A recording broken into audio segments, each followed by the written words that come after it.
public health officials announced the discovery of a new pestilence. Its symptoms were like that of influenza. Chills, fever, aches.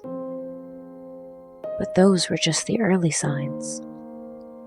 After a day or two, the disease's viciousness would devastate the body. The capillaries swelled and burst, and blood poured out through the pores and orifices. Temperatures could reach up to boiling points, shutting down organs one by one. Some doctors had observed their inflicted patients oozing out thick, bloody, soft stools. And, after studying a sample under the microscope lens, they discovered that these stools were gooey chunks of melted organs. As they cried tears of blood, most sufferers begged to be killed. Then, a few weeks since the discovery of the pestilence, dubbed as the Crimson Tide, the government declared a national emergency. There was no escape. No other allied country that hadn't yet been affected would kindly open their door to evacuees. Planes were turned around and ships were docked. Not only that, but cargo trucks were halted at the borders.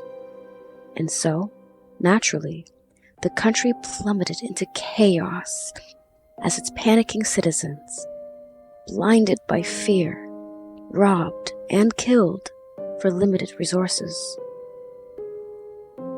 As the months dragged on, the country's population had more than halved. Society had collapsed within itself. I journeyed from the inland cities to the coast, witnessing the devastation. Morgues could no longer store the bodies, so hundreds were left outside to rot, soaking the streets with the ever-flowing stream of the Crimson Tide. I was unbothered by the suffering, not because I lacked empathy for those sufferers, but because I had foreseen the event. I had lived through similar plagues many years ago, too. War, famine, pestilence, and death. I was used to such tragedies. They were inherent traits of human civilization. Despite all this, peace and beauty could still be found in tiny pockets throughout the nation. By dawn, I finally reached the destination of where my calling had pulled me, an abandoned lighthouse.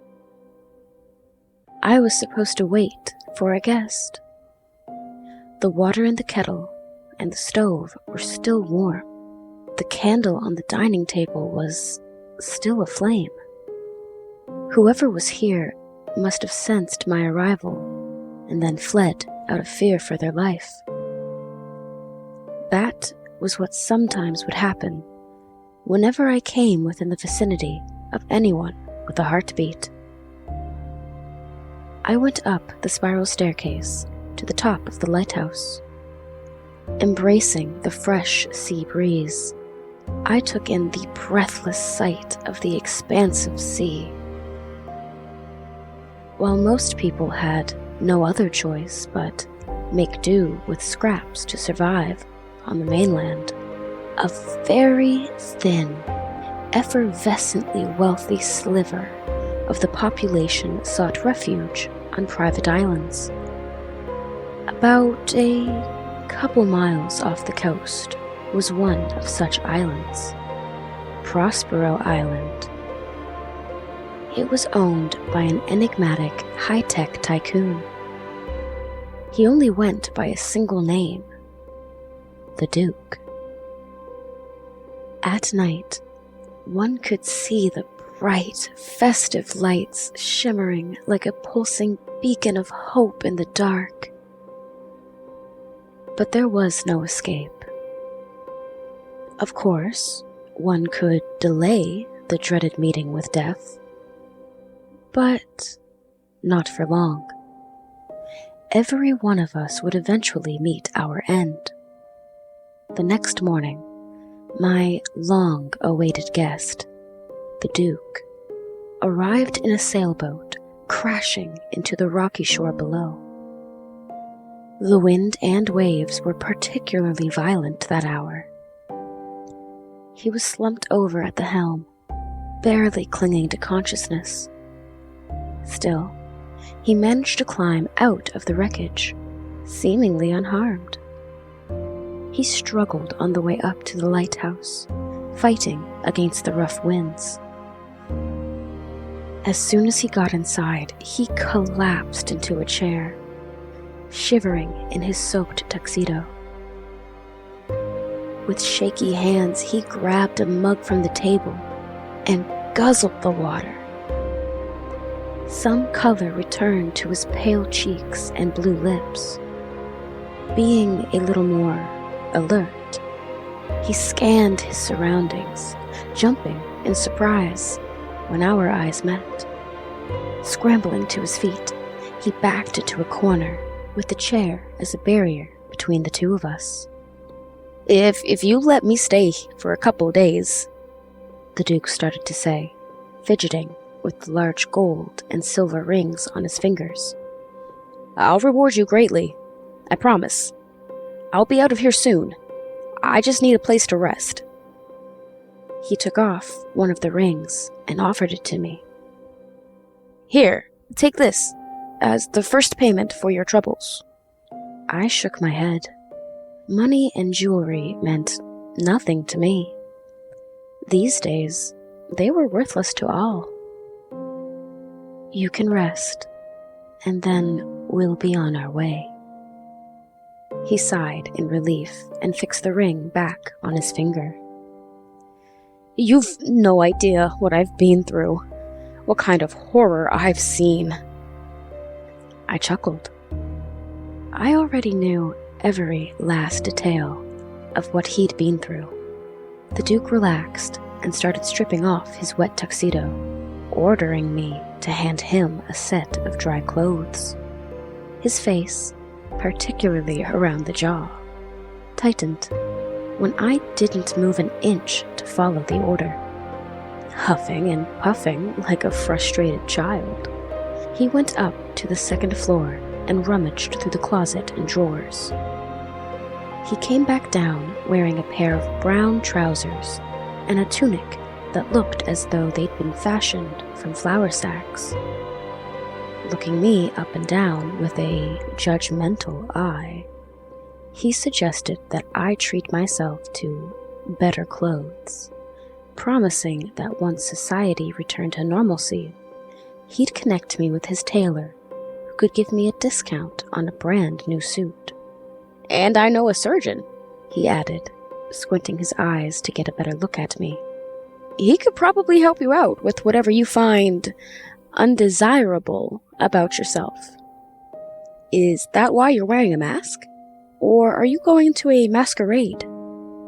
Without waiting for a reply, he reminisced aloud about his old life while he raided the fridge. He wolfed down a few cold sausage links and ripped with his teeth a chunk off of a loaf of bread. He washed down all the food with wine he found in one of the cabinets. Now, as his hunger had been satiated, the Duke leaned back in the chair, patting his swelled belly. He asked, So, have you been here since the world has gone to shit? I've traveled far and beyond, witnessing the destruction that the Crimson Tide left in its wake. I've also seen what the disease could do. Horrible. You just have no idea what I've seen. Oh, just horrible. I was on my island. I thought I was.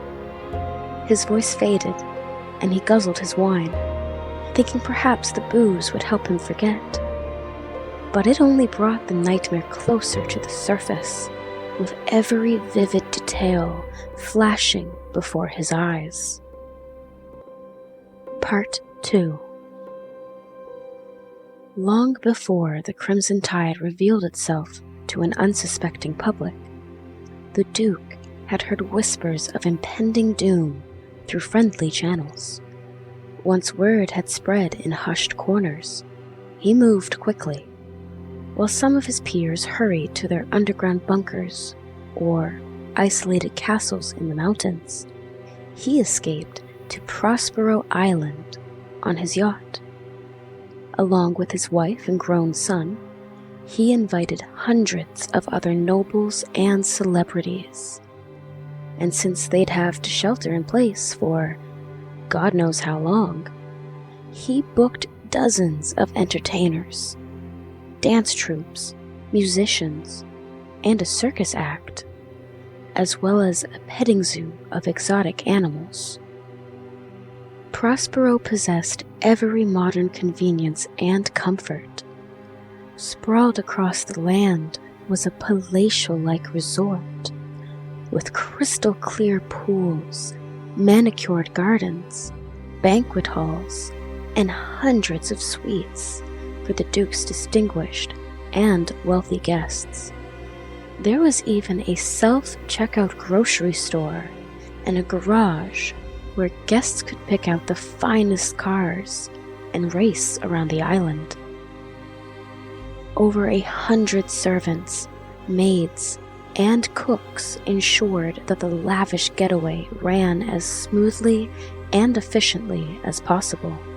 For many of the guests, the chaos of the Crimson Tide was as distant as the violent storms of Jupiter.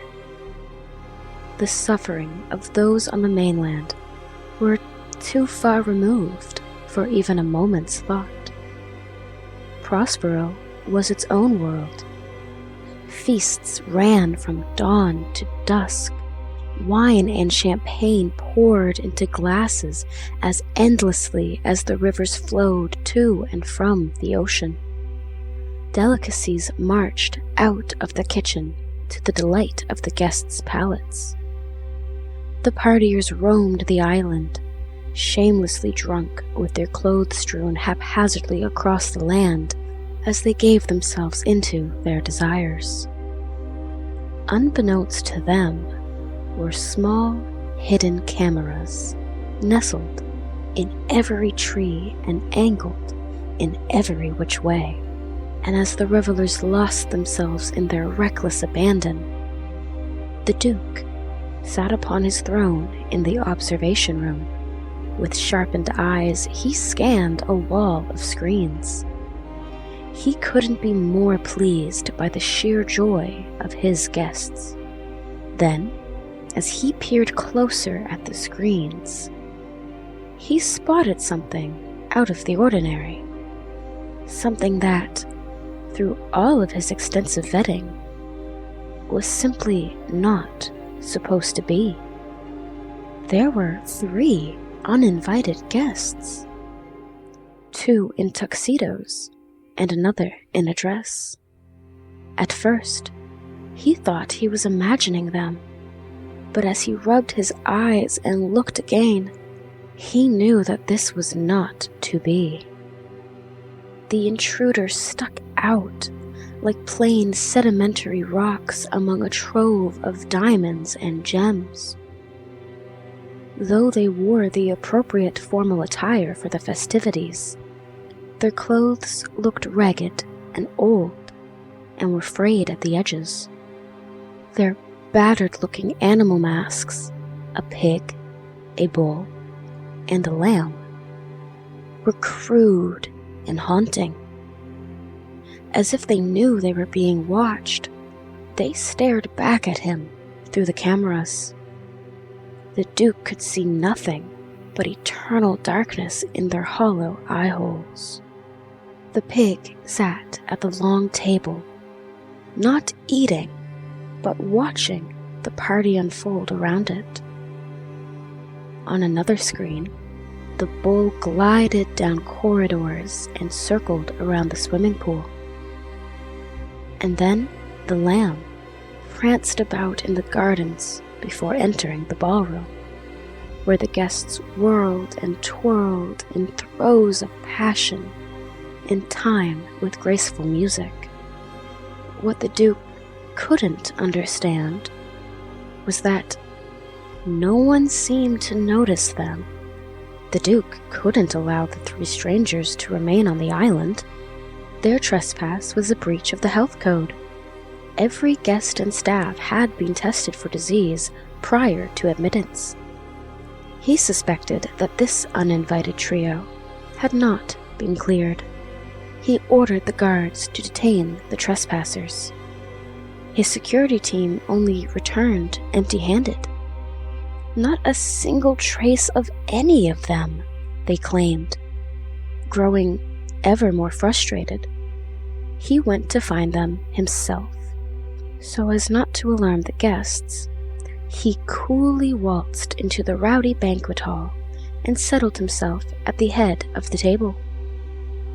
There, at the opposite end, sat the pig, while the partiers occupied themselves with cakes and pies and unlimited amounts of liquor. The Duke and the pig quietly stared each other down. "Enjoying yourself?" he asked bitterly. The pig gave no reply, not even a nod. Mustering up the courage for a confrontation, the Duke downed a glass of wine in 2 large gulps. He marched over to the other end of the long table, ready to haul the pig off the island. Perhaps he'd throw it off the high cliff into the water, just for kicks. But as they came face to face, those words that he wanted to scream only came out soft and weak from his lips. You don't belong here. You're not one of us." Without breaking its stare, the pig rose from its seat, towering the Duke by a head. Then it spoke in a low, gruff voice, like a metal object being dragged slowly across asphalt. "We shall eat up your harvest and your food, your sons and daughters, your flocks and herds, your vines and fig trees, and the walls you trust to protect you from the world shall be beaten down with the sword." The Duke paled. "What do you mean by that? I'll call my guards to—" The pig continued to stare through him, repeating its verse like a mantra. "Security?" he shouted, frantically searching around. The hall quieted. All eyes turned to him. "What's the matter?" asked his son, the prince, who was visibly annoyed at his father for killing such a joyful mood. The Duke pointed at the pig. "We've an intruder. 3 of them, in fact. Get security now." "Okay, old man. I think you've had enough to drink. It's past your bedtime." The guests howled with laughter, angering the Duke. He slammed a fist on the table, instantly shutting them up. "Don't disrespect me," he growled. "I could throw all of you into the ocean if I wanted to." The prince glowered. "I was just joking. Who are you even pointing at anyway? What intruders?" "There are 3 of them, and one is here, in front of me. You don't see it?" Brows were raised. Whispers fluttered like butterflies. The spirit of the room grew dour as guests stared in concern. His wife, the Duchess, urged him to calm his nerves with a cold glass of cognac. He did just that, and gradually the party resumed. The pig, however, remained by his side, peering down at him with its soulless and hollow eyes. Not a soul could see it but him. He began to tremble in fear as his heart pounded loudly in his ears. Who are you?" he heard himself ask. The pig didn't answer. Instead, it roared with deep, manic laughter that towered above the clamor of the boisterous guests. A pitch that was deafening only to his ears. Shaking with anger and fear, the Duke seized it by the snout and ripped it off, wanting to see who sat and mocked him behind that mask. But it was no mask. The texture was as real as flesh, and his hands were soaked in its blood. There, staring back at him, was the bloodied skull of the pig, shrieking with laughter. Horrified, he flung its fleshy mask onto the table, spattering blood across the food. The guests continued to stuff their mouths and howl with laughter. That is, until one took a bite out of an apple. In sheer revulsion, the guests spat chunks out onto the table, as though they were following some perverse comedy routine. More and more began to gag and spit out their food. At every table in the banquet hall, the food had turned rotten. It was covered with mold and infiltrated by pests. The wine, too, had become spoiled. Some found this to be the most vexing of all. The Duke jolted awake from the loud clang of the window shutters. A storm was brewing outside the lighthouse. The island was no longer visible. A thick, rolling fog had obscured it. He peered outside, only to slam the window shut immediately. Something at the horizon had left him shaken.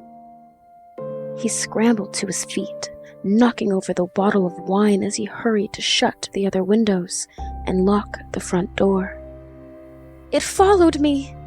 he cried. What followed you? I asked. "The pig! And I'm sure its friends are out there too. Do you have a gun?" I've no need for one. The wind beat against the house with such intensity that the window shutters flung open. There, walking toward the house, was the pig, bathing in the murky glow of the lighthouse. Behind the creature stood its two shadowy companions. Just as he had remembered, one wore the head of a bull, and the other hid behind a lamb's bashful facade. The Duke grabbed a large knife off the kitchen counter and crawled underneath the table, rocking back and forth with his knees against his chest. I could hear his heartbeat quickening. It thundered as loud as the storm.